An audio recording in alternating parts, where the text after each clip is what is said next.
Hello everybody, hope you're having a fantastic day today. Thank you so much for checking out the video. Today I just wanted to make a top 5 video for you for what I think is the best heavy weapons in 2025. Also going to show you how to get these weapons. Let's get into it here. Okay, so I just wanted to give the build that I'm using for this video. If this build is a little advanced for you, I will put a beginner build down in the description for you. Okay, so at number 5, it's the Cremator. I have to say I could have had a lot of guns at number 5. I stuck with the Cremator, honestly, just because it's a bit of a newer weapon, and I know a lot of people like it, myself included. It absolutely destroys regular mobs. I wouldn't say it's the most overpowered weapon in the game, but definitely a lot of fun. It's cool. You can change the colors of the shots from it. It's just a unique weapon as well, too. Again, I definitely could have had some other weapons at number 5, but this weapon's pretty good, so I thought we would have it there. If you do want this weapon, you have to get it from Crater now, and you do have to have max reputation in order to purchase it for gold bullion from Mortimer the robot right here. You're not going to see it in my video here because I already got it previously off of the scoreboard, which you may have done yourself, so check and see if you can craft this. At number 4, the Gatling gun. I couldn't do a top 5, like a personal top 5, without having this weapon in here. This weapon helped me out so much in the beginning when I first started playing. It's just overall like a very good gun. It's very convenient, I guess is a good way to put it, and it does hit hard enough. You can see I'm just one-shotting mole miners here like nothing. And again, I will say it is not the most powerful weapon, which I'm going to show here against a behemoth, but it is just, it's very convenient. The ammo is very easy to get for it. You barely have to reload it, and the ammo doesn't weigh a lot. It's just a great gun to use. I highly recommend it if you haven't tried it. Just for regular mobs, it's absolutely awesome. You can even take out some behemoths, but, you know, you're pushing it at that point, I think. It's still a great gun, though. And if you do want this weapon, it is at the White Springs Mall here. You can get it, or you can just get it from any Brotherhood vendor, I think it is. It's either the Raider or the Brotherhood vendor here I'm going to show. I think it's the Brotherhood, yes. So, but I would suggest coming to the mall where I just showed here, and you can purchase the plan for this weapon. It is a little bit expensive, so make sure you have your charisma as high as you can when you purchase this, so you can maybe get a little bit of a better price than I'm showing here. Now, if you want to just try to find this weapon, you can get it from the Mothman Equinox event too, I know, but it's not always on. I just want to show, if you come over here to Lucky Hole Mine and run through it right to the end where I'm showing here, there is a quicker way if you wanted to unlock the door as well, but I just wanted to show if you can't do that, you will have to take the long way here. And right at the end of this, there is an enemy that usually has a Gatling gun. Now, there are rare cases where they do have it, and you can't, like, they just won't drop it after you kill them, like I'm going to show here. And sometimes they just don't have that weapon. So it's not a guaranteed, but it's definitely a good way to try to get this weapon if you don't want to get the plan for it, or maybe you're earlier on, or a beginner player, I guess I should say. Awesome weapon. Highly recommend it. At number 3, we have the Gauss minigun. Now, this weapon is extremely powerful, extremely convenient. It's really fun to use. Like, the shooting and the clicking sound it makes, I swear to God, is like addicting to listen to. But it's just an awesome weapon. It's overpowered, like I said, does the damage that you need it to do. It's almost too overpowered for regular mobs, in my opinion. Awesome weapon. And if you do want this weapon, again, you have to have max reputation with Crater. And again, you can come over and see Mortimer, and you can purchase it. I think it is here for 750 bullion. Or you could wait until Minerva has it on sale as well. This weapon is affected by the Grenadier perk, which I'm going to show here. You can see when you don't have it on, its splash damage is not as much as when you do have it on. So just throwing that out there, if you are using this weapon, you didn't know that, you might want to throw that perk card on. It is also benefits from demolition, even if you don't have explosive as a secondary effect. And as I've said in previous videos, this weapon is amazing for taking out Scorch Beasts. Yeah, you can see I take 3 of them out here, no problem. And yeah, it's just like, again, that sound it makes is like addicting almost. If you use the Gauss minigun, I'm sure you know what I'm talking about. And yes, there is a little bit of a negative to this weapon, which I am going to talk about in a sec here. But other than what I'm about to talk about, overall, this weapon is pretty much everything you will need to do from point A to point B. Now, that negative thing about this weapon is the ammo. It's very expensive, I would say, to make the ammo for this.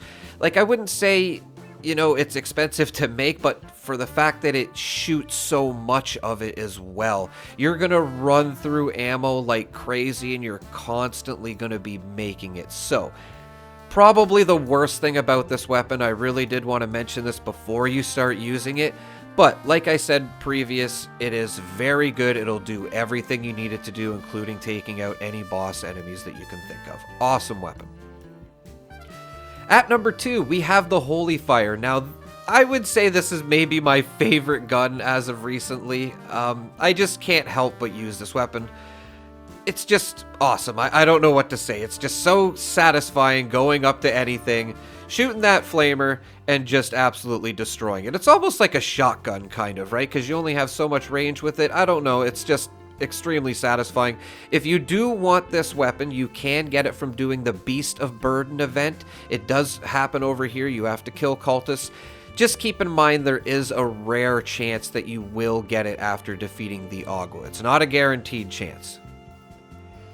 And I would check players' vendors as well, too, myself included. I try to sell these for like 1,000 caps when I get them. They sell very quickly. If you get them, you know, maybe sell them for something like that if you can, to help, you know, some newer players get it. If you cannot get the Holy Fire specifically, it is a flamer. You can come over here where I'm showing at the quarry, and there is a flamer that you can get here. Just make sure it's, you know, level 50 plus if you are over level 50 before you know, put in some legendary mods on it and whatnot. And yeah, you're gonna love the flamer, man. This thing just destroys stuff. Like DPS wise, it's one of the most powerful weapons in the game. Of course, that's the Holy Fire specifically that I'm talking about. You would be surprised how much damage a regular flamer does. Like, you're gonna run around just like I am right here, killing regular mobs the exact same way with all the right mods on it. And another great thing about the Holy Fire, specifically why I wanted to say that's like the best weapon here, not just the flamer, but specifically the Holy Fire that you get from Beast of Burden, is that you can actually change the legendary effects on it. You can't do that with all unique weapons, unfortunately. Some honorable mentions before we get into the first one. The 50 cal, absolutely love this weapon, highly recommend it. And the Plasma Caster. These two weapons could have easily have been number 5. Just throwing that out there. If you do want a 50 cal, you can just come over to Hemlock Holes over here. And just keep in mind, there is a Grafton monster over here. You'll probably have to fight a couple of Snallygasters. You can see I just ran past the Grafton monster there. Wasn't really a problem with him. Just in case you don't want to fight him. I know some beginner people are watching this. And you'll have to take out the Snallygasters, I'm sure. But just on this truck right here, there usually is a 50 cal. If there's not, try hopping servers and try again. It will be there eventually. If you want the Plasma Caster, you will have to do the main quest line, and you will have to be able to get into Vault 79. That's all I really want to say about that. I don't want to spoil anything, but if you can't get in here, it's because you haven't done the main quest involving Crater and Foundation. And once you do, or can come down here, you can get the Plasma Caster from Regs here for Bullion. I think it is 750. Again, like the Gauss minigun, you can wait until Minerva does have it on sale, which I'm going to show here. She more than often has the Gauss minigun and the Plasma Caster on sale, and then you don't even have to do the quest line in order to get these weapons. So just thought I would throw that out there as well, just in case you want to wait or get a discount. Now, at number 1, I think a lot of people would have guessed, is the Gatling Plasma. This thing, DPS-wise, is probably the most powerful weapon in the game. It's very convenient. The ammo is easy to make for it. It's easy to hang on to. And it will do everything you need it to do. There's not really too much bad about this weapon. You can get the plan for it, the White Springs Bunker. You will have to be an Enclave General in order to get in here. I will link a video in the description if you need help for that. And I would come to the service entrance, which I'm showing here. If you can get through these grids, it is just a little bit of a faster way to get in here. Gonna run you through here as it can be a little bit confusing. You are looking for the military wing when you are in here, and then this is the grid you will have to get by. You will have to be an Enclave General, and then you can come up to this terminal here and you can purchase the plan for the Gatling Plasma. Of course, you can have somebody make you the Gatling Plasma as well, which is probably the best way to go if you have access to that. And yeah, this weapon is awesome, man. It will do everything you want to do. It does break a little bit quick. It does have a bit of a wind up, but other than that, it's awesome. And soon we're going to be able to put the ammo in our ammo stash box, and of course the recharger for the plasma cores just makes this weapon awesome, man. The only thing about this weapon is it does have one big negative, I guess I should mention, is getting the mods for it is not easy. You have to get them from Watoga or VendorBot Phoenix, or you can get them from a supply crate of some sort.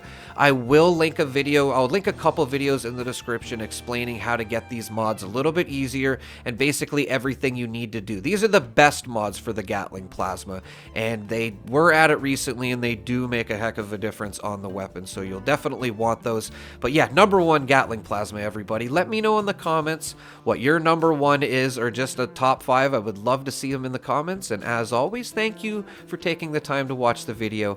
Have a pleasant evening.